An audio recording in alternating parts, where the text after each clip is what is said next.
here in my garage, and we're coming at you from my second YouTube channel, which in of itself is totally bizarre because I was never supposed to have one YouTube channel in the first place. And that's what this video is about. And maybe this journey, maybe this story, this perspective will help you along your way if you have any interest in doing YouTube, social media, or you're just curious how some random weird guy ended up with nearly 350,000 subscribers on a main YouTube channel, which may not be a lot, but it's a heck of a lot more than I ever was supposed to have. Let's get into it. Now, I'm not going to give you my whole backstory of my career, but in short, I'm an accountant. I got my major in accounting, got my master's in accounting. I work and my career is in accounting. Long story short, many years ago, I hired James, the Strad man. He had 3,000 subscribers at the time, and now he has blown up over 4 million subscribers. He became one of my best friends, and I watched him take over the automotive YouTube world. And I was just a guy. I was just here admiring, watching, enjoying his ride, his journey. But along the way, he started to get after me and said, I should do a YouTube channel. I said, bro, I'm old, I'm an accountant, I'm boring, it's not my thing. I don't even know how to use one of these camera thingies. But he kept on me, he kept persisting. My wife, she supported the journey. So I started and attempted to do a YouTube channel. And here's what's interesting, here's what most people don't know. My automotive channel actually started out as a finance channel, and then it flipped to a travel vlog channel, and then it became an automotive channel. And that is one of the key elements that I want to say to you. If you are thinking about doing a YouTube channel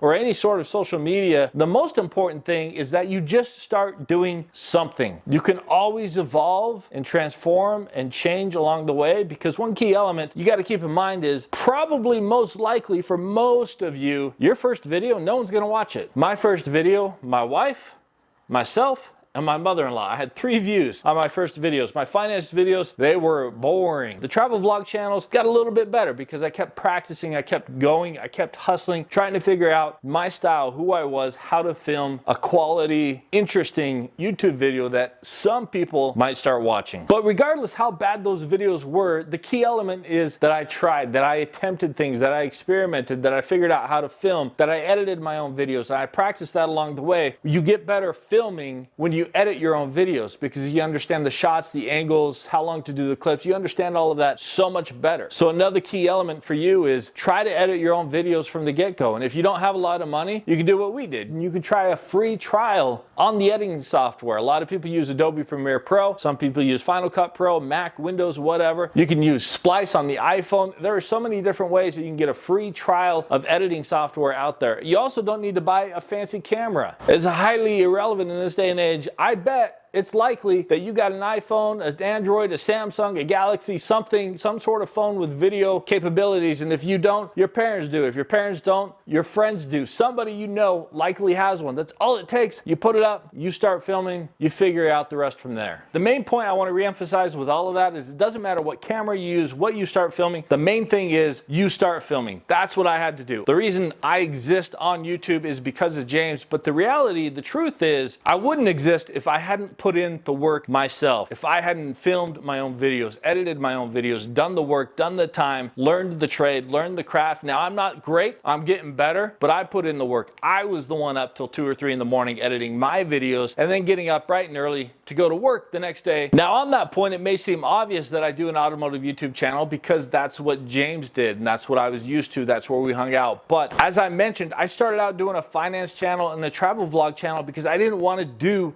the same thing James was doing. That was his thing, that was his world, and I respect it, I loved it, I appreciated it. I wasn't gonna do exactly the same stuff. But the problem is, I also love cars. I love filming cars, I love driving cars, I love admiring vehicles. So after I was attempting all of those things, I don't travel all that much. I realized, like, I want to buy some cool cars too. That's my interest. And the only reason I felt comfortable filming cars was, 1, A, James strongly encouraged it, and 2, B, I tried other channels, other categories to see how I would feel about them, see if I would like them. And when I started filming the cars, that's when I just truly had a blast, and that's when I had a lot of fun doing that, and I realized that's what I needed to do. The nice perk and difference is I don't fit in most of James's cars. I'm too big. I don't fit in the Lambos. Unfortunately, I'm more of a muscle car anyways. I grew up a Mustang guy. Props to my dad. We've got a few Mustangs together. I just love the Mustangs. I love muscle cars, Dodges. I love them all. I love the muscle cars. The nice perk to them is I can fit in the muscle cars. You may see a Ferrari over there. I actually fit in quite a few Ferraris, Lamborghinis. They don't make cars for the big boys, but Ferraris, they do, even though I like Lamborghinis more than Ferraris. But I digress. Let's bring it back home. I had a lot of fun filming in the automotive YouTube space. Now, obviously, one comment I get all the time is my style on my main channel is just like James. Well, you know what? Yeah, it is, obviously. Who did I learn from? Who was my mentor? Who taught me everything, almost everything I know? James. So what's my style gonna be like? James. I also like the style with which he films. I enjoy watching that style. So of course I'm gonna film my videos a little bit more like James, but the caveat, the thing that I'm learning as I get more and more into this YouTube world is I am trying to find my own piece, my own style to put into my own videos that will be a little bit different than him, which is tricky because again, he is the master, he is the best, he's out there, he's killing it. But I watch other YouTube channels, I watch other YouTube styles to see how they film shots, what kind of techniques they use, the length of their videos, the style of the videos, how much B-rolls they use, just to see what I might be able to absorb from all the greatness out there. And that's what you should do if you have any interest in doing YouTube or some sort of social media as well, is study what's out there. Find your own style, find what works for you. You may be wondering, why would I even start a second channel? I can barely keep up with the first channel. Well, to be honest, there's a lot of stuff that I want to get into, that I want to talk about, that I want to show, that doesn't really fit within the content of the first channel. I'm only gonna get into stuff that is interesting to me. I'm a dude, I'm kinda old, I got some gray in my beard, I'm bald, I'm pretty simple, I like burgers, I like pizza, I try to be healthy, I like shoes, I like cars. We're just gonna be getting into fun and I hope interesting stuff on this channel. On that point, if any of you have questions you'd like me to answer about anything, feel free to comment below or shoot me an email. I'll link my email below as well. We're about positivity, we're about interesting, we're about keeping it real. Now, to bring this all back full circle, I was very fortunate to have a really good friend that got me into this space. Obviously, his clout, his fame was super impactful for me to have any sort of success, albeit small, in this space. And I gotta pay dibs in respect to that. But I appreciate all of you being here in the first place. I got a lot of stuff I gotta go tackle right now, which includes probably a poopy diaper and some emails and some work. I gotta get busy, I gotta get after it. That's the only way you can crush life. I hope you guys are crushing life. Best of luck to y'all. Peace.